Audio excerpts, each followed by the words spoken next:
Oh, good fish. Training up the next generation is brought to you by T.H. Marine, McKinney's Western Store, and Strike King. 12 years old, huh? You're getting old, son. You got anything really good in there, I get to keep it though, right? All right. Got your little pointy toed buzz bait. Yep, caught one on it. How fast will one of those go? It's upper 70s. There's some around there, for sure. Why'd you pick green pumpkin and brown for? Well, Trey, to be really honest, it's the only one I had laid out that I could find real quick. Why'd you take the skirt off and put a horny toad instead of the skirt? It's all about castability. I can cast this horny toad better and skip it better because of the flat surface. It's like a flat rock versus a round rock. You know, the flat one's gonna skip better. Do you think they'd hold a horny toad better or a skirt better to hold on to? Well, I think it actually slows the bait down a little more. It gives it a little bigger profile, and I do think they take it just a little bit better. I think a skirt, a lot of times you do get a short strike, which I like to run a trailer hook when I'm fishing a skirted bait. With this bait, I really don't like to use a trailer hook. It seems like they do eat it a little better. Make sure you always look here. Every time you move that jig, it's a habit I can get into, especially if you start to get tired. Throw that jig in there, plastic, whatever. Got it. Well, one bites at your jerk, but I was gonna show you how to kind of work it out there slow, and this little dude got it.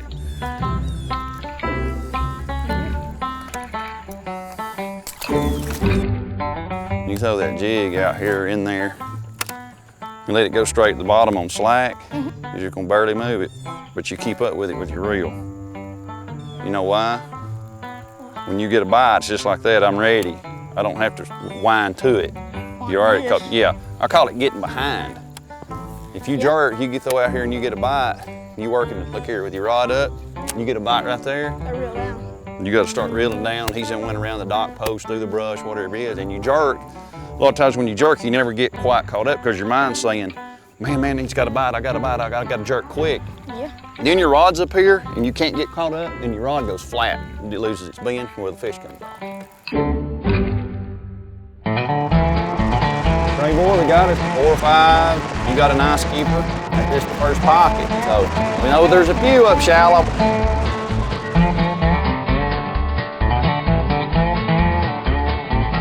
How do you know where to cast in a tree like that big? Where would be your most pointed areas to pitch in one of those? Yeah, that's a big old dead cedar tree, Trey. It's got a lot of limbs, it's bushy, but I still like to throw to the biggest part of the tree, which is the trunk. And especially at the base where it connects to the bank, that seems to always be a hot spot. Now, not to discount any other part of the tree, but that's always my first shot, right where you threw, right at the base. Do you got any favorite soft plastics out here? I like a Zoom Z-Crawl about as well as any.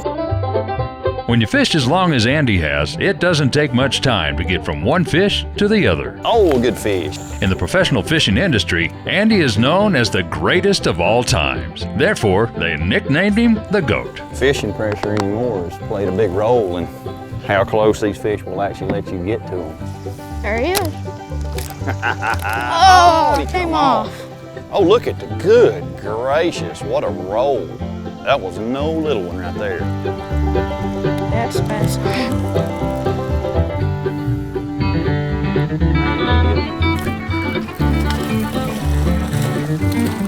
Think that was him?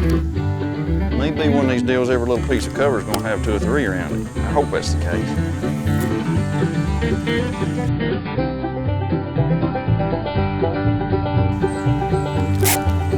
A little knothead. Really good looking place under there. That's the easiest time to hit the dock. Always. Always. Always got to ring the dinner bell.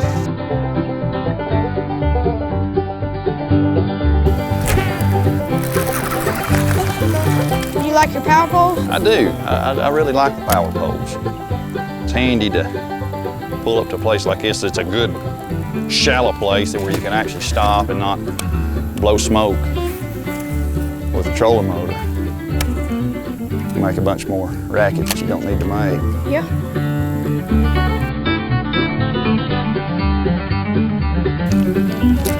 Yeah, there you go.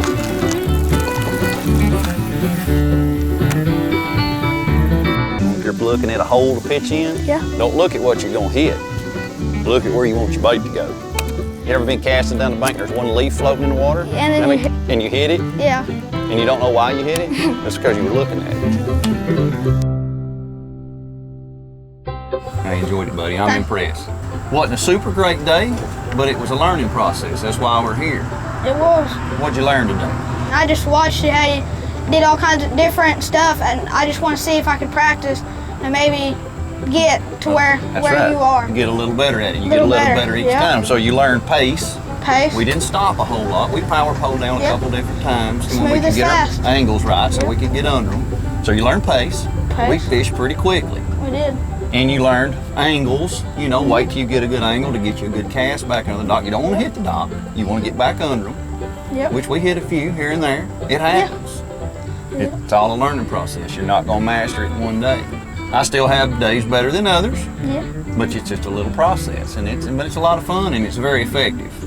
Very fair. Persistence, pace, and grit. Yep. It's just like don't pitch on a log wire. You can just go straight up and down with it. That's right. That's right. This is probably what you want to do for a living at some point, or at least part of your living.